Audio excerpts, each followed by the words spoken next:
choices at Washington University in St. Louis, which is a research-based program where they really emphasize both the making side and the writing side of art, which seemed like a perfect fit with my interest in looking at buildings, taking classes in the architecture program, and making work that was meaningful. So I spent 2 years in that program, which were awesome, rigorous, but highly influential. And it was there that I started sort of expanding my practice from just drawing and photographs and photographic transfer to more video installation and hybrid art pieces, which were great grounds for conversation. And then teaching as a teaching assistant in addition to that, and working at the same restaurant chain as where I had been in Austin. So it was nice at that job. Oh. I know you have an awesome podcast episode about survival jobs, and it's great. It's mm-hmm. totally true. And when you find that job that really works, if it's selling steak and wine and you can transfer to another location and still have that corporate culture or the culture of that, of that industry, that's really, really useful. Mm-hmm. So that job followed me to St. Louis, graduated, was working on teaching part-time at a small art school in St. Louis after that, and looking sort of towards the next move in the interim. Okay. And I knew I wanted to be in a major American city. Okay. Yeah, very long answer, but I hope that helps. Hope that's what you're looking for. Yeah, that's exactly what I was looking for. That's great. So then what made you, so you said you were looking for then a new move to a more major metropolitan area. Mm-hmm. What then made you decide to go from where you were in St. Louis to Chicago, and then you also started a new venture at that same time. So what prompted that? So I feel like Chicago has that similar Midwest mindset. It feels good. It's sort of, you're close enough to like St. Louis and Kansas City. I felt culturally that it made sense. If I go to New York City, there's sort of this claustrophobic feeling that I get walking around, where it's like, oh man, everyone is so well dressed and like there's so many people, and it's a little bit overwhelming for me. But I also wanted to be out of St. Louis or a smaller city because I was looking for networks. Okay. Chicago made sense. My now partner is from here, so that he helped the transition be a lot easier, I think, than it could have been. And when I was in St. Louis, I was traveling up to Chicago pretty frequently. Okay. To, just hang out and be here. It's a nice getaway, Mm-hmm. I'd actually started, you're talking about the new venture, the music project? Yes. Awesome. I'd actually started that in St. Louis, working with an incredibly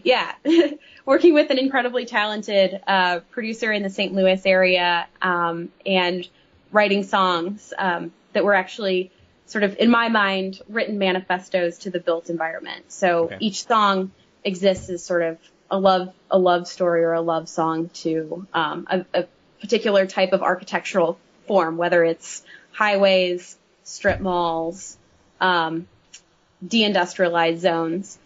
And so we had collaborated on an EP and a couple of music videos while I was still in St. Louis. And when I came to Chicago, there's a lot of folks here that are interested in music, interested in audio production, but in particular, I started working with Ryan Black from REV Records here, and we're sort of collaborating on a number of different audio projects, songs. It's pretty cool stuff. And it's a great extension of my art practice. I'm totally like a synth pop junkie, so Yeah, I was watching some of the videos. Those are really well done. Thank you. Yeah, actually a couple of my now colleagues, former students, worked on those and did an incredible job of filming, and then I like being in the editing suite, so I did a lot of the editing and post-production. Okay. So you talked about this a little bit already, but what made you decide to start the concrete imaging company? Well, first of all, my name and my partner's name are really hard to pronounce. My name's JaNae Contag. His name is Serhiy Krutsky. No one's going to remember how to say or spell that. So we decided to form an entity in partnership that started with a C, dealt directly with the built world, so concrete imaging, and put our skills out into the commercial world to be able to, make photographs for not only our artist friends, which we were doing already, documenting their work, as well as, working with realtors, architectural firms, and events to create work and start freelancing in Chicago, which is the biggest media market in the country. So why not, right? Mm-hmm. Oh yeah, it makes perfect sense. I'm curious then, with each of these projects that you've done, were there books that you read, or were there things that you were taught in school that made the transition from one to the other easier, or how did that go for you? I would say that there's not really a book that has, like survival guide or how to survive that I ever came across. I mean, there's like 7 Days in the Art World. There's a couple of interesting, like art guides, artwork. It's like a bright orange book. That one's really helpful for writing artist statements and thinking about yourself in the world. But, I tend to gravitate towards more, applied theory. Bob Brugman or Robert Brugman's book Sprawl is an interesting analysis of suburban and exurban developments, and coming to Chicago, which has a huge suburban and exurban population. It's very useful to read something like Brugman's work to help sort of think about where you are and what place you're in. And then, I wish there was more out there that I could take seriously about what it's like to be out in the world. The Teaching Artist Handbook is really useful. But you sort of have to pick and pull from each of those sources and then listen to things like podcasts about art and entrepreneurship, right? So you can sort of get, it's totally true though. It's all about those conversations and hearing about those experiences, from other people who have sort of been working at making art and trying to survive. It's you really have to diversify your portfolio. I think that's a really big takeaway. Not just making art, but being out there, like having meaningful conversations with people and being open to meeting people that aren't artists, that are in other ventures entirely. I think that's really important. With putting yourself out there, I know for me, it can be something that's really makes me nervous, and sometimes you get scared about that. I'm curious, in your own career, because you've jumped from a couple different things and moved many locations, those times when you feel apprehensive or nervous or maybe a little bit fearful, how do you approach those situations, and how do you overcome those situations? Yeah, that's a great question. Very difficult question. I feel like the biggest amount of anxiety that I've gotten is like the day, like right before moving to a new place, having to pick everything up, assess how much stuff that you've accumulated, get rid of stuff, pack it away, and hope that everything makes it to the next destination. And, we talked a little bit about how hair is sort of like, where you can find control in your day.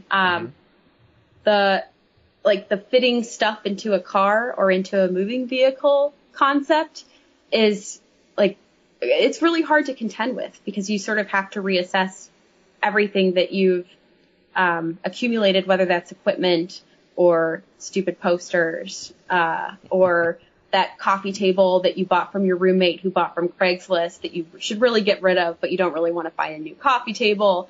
Like that stuff is really small, but I think it does cause a lot of anxiety. I think, again, surrounding myself with people that have gone through similar things, or the people that are waiting for me on the other side. I guess I'll put it that way. Like, I know I'm coming to Chicago and I don't know everyone that's going to be there. I don't know everyone that's waiting for me that's going to be there, but there's going to be people, and there's going to be some that I know and some that I don't know. It's sort of one of those, I think, Donald Rumsfeld, there's an awesome documentary on him, which is, it's funny that I'm like quoting Donald Rumsfeld in a podcast, but he talks about like this idea of the, like known unknowns as opposed to unknown unknowns, where you sort of have to be mindful or aware that there's things that you don't know even to think about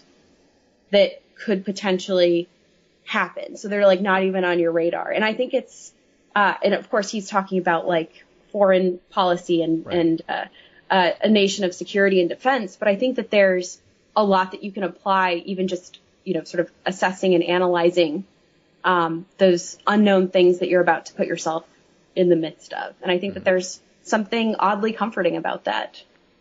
Mm-hmm. When you go to a new city, how do you integrate yourself into the local culture and meet new people? Are there particular events that you look for, or clubs, or is it just something where you let it happen organically? I feel like I've found really awesome networks from the schools that I've started teaching at. And, when you are in that position, you're sort of constantly surrounded by not only students that are feeling inspired and wanting to make great work, but you're also surrounded by faculty that are in a very similar position as you are and that have different ventures. And the schools where I teach, there's printmakers and painters and audio production people, graphic designers. So you're sort of couched within an existing network, and saying, at the end of the first day of class, like having someone come up to you and say, "Hey, do you want to get a drink after this?" Like that's really meaningful. And no, like don't say no to that. Like that's gold. Like that's the jam, And I try to be that person when new faculty come in. It's like, oh, like you're really cool. You're here. Let's go grab a drink. Let's go grab a coffee. Let's talk. And starting to expand a network that way. I'm very much more like a one-on-one or small group person than like, I don't expect to meet a bunch of people at a lecture or a huge networking event. And if I do expect to do that, I always, if I'm going to go to a huge networking event, like definitely take 2 shots before walking in the door, and that makes things better. Okay. Just handing out my business card to everyone, like it's no thing, I see, just a little social lubricant. That makes sense. Yeah. And like knowing that there were a lot of people from my graduate program that came to Chicago, or that have existing networks in Chicago, and even people from undergrad, that are now here in the city. It's a huge place. There were already a handful of existing friends and relationships, and then through them, I've been able to know, other people, and it's been great. Really, really great. That's great. Yeah. It's always great to be able to tap into those networks, and I think oftentimes the university networks are sometimes overlooked just because you think, well, okay, I went to school in another city. What are the chances of me running across a big alumni network in this other place? And oftentimes you'll find dozens of people, if nothing else, especially if you went to a larger college. So that's great. Absolutely. Yeah. I'm curious, because you teach the next generation of students at a couple of different places. When the students ask you about careers after school, and what they should do, how do you approach those kind of questions about life after school, and what advice do you give them about making a career? That's an awesome question. And so the 2 things that I try to avoid, and I'm going to try to avoid that in this answer, and I might slip. Those 2 things are speaking in cliches and speaking in platitudes. But it's totally true, because that's all that people, that's totally the easy way out. And I think having those conversations with students that, in particular, I have some really talented students in Chicago that are also very pragmatically minded.